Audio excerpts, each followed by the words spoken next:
I remember I came to Los Angeles, I don't know, back in November. I got to watch 2 of them, one on Tuesday, one on Wednesday. It was great. You know, you watch them and you see everything kind of unfold for the first time, all in one set piece. And I had my version of the project, and those were the novels.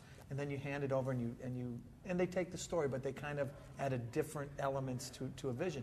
And it's really a lot of fun to see how it comes out and to see how everyone did, and it was great. Do you ever get nervous about how they're going to pay justice to your work? The first time when I did Message in a Bottle, because that was a long time ago, and that was really neat. You know, you sit there in this little screen and you're watching it up there, and they're like, well, Teresa, and you're like, hey, I picked that name. You know, you're going through this whole movie like, wow, that's so cool. You know, and then you're like, oh yeah, what's happening in the film? Right. It was neat, but now I'm able to sit back and watch it, I think, a little bit more objectively. Nice, nice. So moving on to the next question, we have one from Judd M.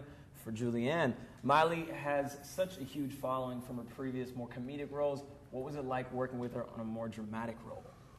It's interesting, actually, because I didn't know Miley was such a huge star when I first started working with her, because I've got 2 boys, and they're 5 and 18 months outside the demographic.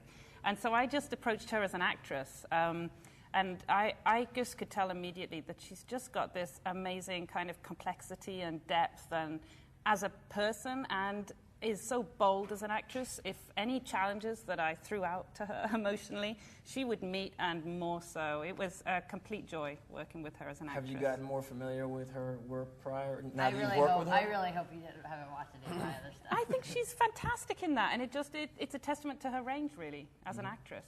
You have been bumping her music? No, you can't avoid her music. Let's check out our next question. It's from Emily. And this is for Miley. Do you have advice for young actresses looking for their chance at making it big? I think, the biggest thing is, for me, is my dad has always been like, just perfect your craft and like make it the way that you live your life, and just always, never stop studying. That's kind of what my dad does. I mean, I don't think my dad and I ever watch a movie where we're not like, wow, that was a really good performance. I would love to take something from that actress from this. So he just always says, never stop studying, don't ever stop learning, and kind of the minute I think that you think you're the best is the minute that all kind of falls apart. You've got to just continue to know that there's people out there that could be great teachers for you, and just always keep your eyes open for that. That's great advice. Great advice. So this is for everybody. Who were you most nervous to work with? From Savannah. Greg. He was so difficult when we first met. Greg. We had our very first table read. See, the thing about I just knew. Is if the camera is not on him, then you're in big trouble. Well, why is that? Because they'll say the weirdest things before you tape, and then he's like, then you have to be serious. But then if it's on his thing, we don't even like look at him because he's like all method and like weird. I can't leave. That's why I didn't want to put this microphone on a leash. So is this a fair assessment, Greg? Would you like to? Yeah, like off camera, if it's your shot, you're like coughing and you're like acting all weak, and then if it's our thing, you're like behind the thing. Cross-eyed. The rap I'm getting? Guilty I as think we charged. have a question for You're Greg. never gonna What attracted you to the role of Miley's dad? Well, now. Okay. What you got for that, Greg? God, Way to weasel God out of that. knows, man. I no idea. No, I thought that's not true, by the way. That's completely not Oh, it's true. totally true. Oh, maybe when we were out at the beach or something like There that. was a particular scene where There was one we scene. had it. One small I don't scene. remember you guys getting to Othello on this cassette either. With all due respect. All right, so working as Miley. Well, I too, I actually have young daughters, but they're so young that I hadn't approached some of the TV shows, so I didn't really know a lot about just how, Miley's, the scope of her fame, and like how many people will show up to the set at the end of the day. I mean, I thought I'd worked with some famous actors. There were crowds. It was like the Beatles out there waiting to get to spot you getting into your car and taking off at the end of the day. It's pretty remarkable. They were for you. I found out they weren't, and, but it was pretty remarkable. But I thought the script was nice. I really thought that it had some nice human themes in it, and Julianne's done some wonderful work in the BBC and had done a film that was amazing. Up the mountain, Coming down the mountain. Sorry, not up, not up. Coming down. Coming down the mountain. A really great film that has some beautiful subtlety in it, and just and she talked a lot about trying to find some of those elements and incorporate them into this movie as well. And there's a way to do this movie where I think it could be very, very heavy-handed, very sentimental, and I think she managed to avoid that, and that was good. You know, you guys have touched on something I definitely want to address, because you do have this phenomenon around you, but somehow you manage to stay really real. Like I was talking to a couple of friends of mine that are like huge fans of yours, and they were saying, what I love about Miley is how real she is. Like all her YouTube videos just keep it super real, and they're like, how does she do it? Because she's this phenomenon. How do you do it?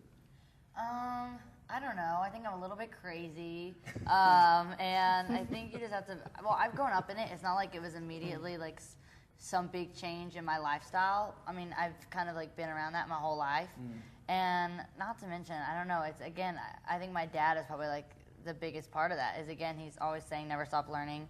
You know, there's always going to be someone out there that you think is better than you, or something. That's just always keep your mind open, because there's so much more to learn. And the minute you think you're the best is usually when things just, kind of make a turn for the worst. Shout out to your dad for doing a good job with this one. All right, so next question is for Nicholas and it's from Aaron. A lot of your books have sad endings. Does this one? Well, how about I answer it like this? It's a tricky one. Yeah, you don't want to say exactly how movies end. We want them to go see the film. Of course.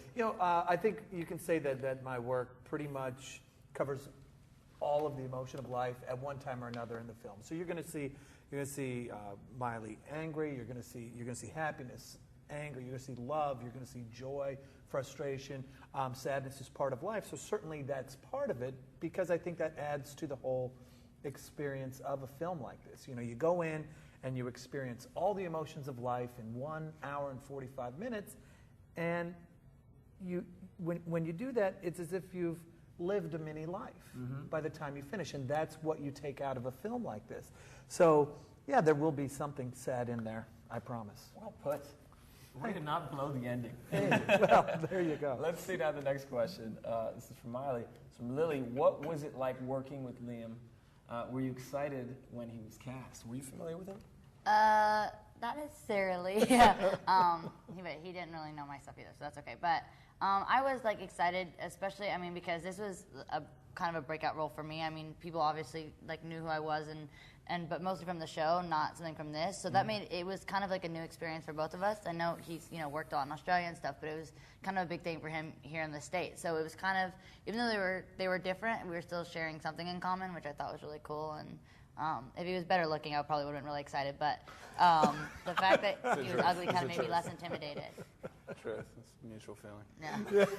Thanks, babe. I love this. I wanted a reality show about you. All right, so the next We'd have one's no fans left. Natalie B asks Liam. Gave the role. That is true. You gave the role to Chris. I'm going to second that. Is this really what happened? Let's read out the question for everybody else. I heard you auditioned to play Thor, but they gave the role to your brother. Does the competition ever create problems between the two of you? You're saying you gave him the Because role. Liam is so sweet. He gives Chris all the parts. That's Yeah, really he wasn't not any doing too competition. well, so I said, look, could you please give it to my older brother? I mean, if I get this over him, it's going to crush him. How gracious of you. I'm a pretty nice person. No, he got the role, and I haven't spoken to him since. But you got this role. I got this one. Yeah. Which is in some ways paid off. Thor was what I got flown over here to do a screen test for Thor, and then Chris got it, but got me over here. So Exactly. Everything works out the way it should. And now this is a question for Julianne from Vancy. What was the most weirdest? I believe that's not exactly grammatically correct. But what's the most weirdest, embarrassing thing that happened on set? That's a tough one. Does anybody else Anything think of that a weird, embarrassing thing? I believe Greg has had some embarrassing experiences right here on this set already. I'm pretty weird, but what's embarrassing? Really embarrassing. I'm not sure. Probably us just getting humiliated in front of those professional volley players. That was funny. That was funny for you. I'm so sorry. I would go, okay, take 27. Let's go. Woo. And then Liam. See if we can just win one match. couldn't do it. So just crushing. I just crushed the soul since then. It seems like your ego's done all right, though. He doesn't play more sports. Liam, you're supposed to lie about these stories as time goes on. You're supposed to own it. I mean, don't tell them that you. I wasn't good at volleyball. So what is your sport? Surfing. Surfing. So. You can vouch for that?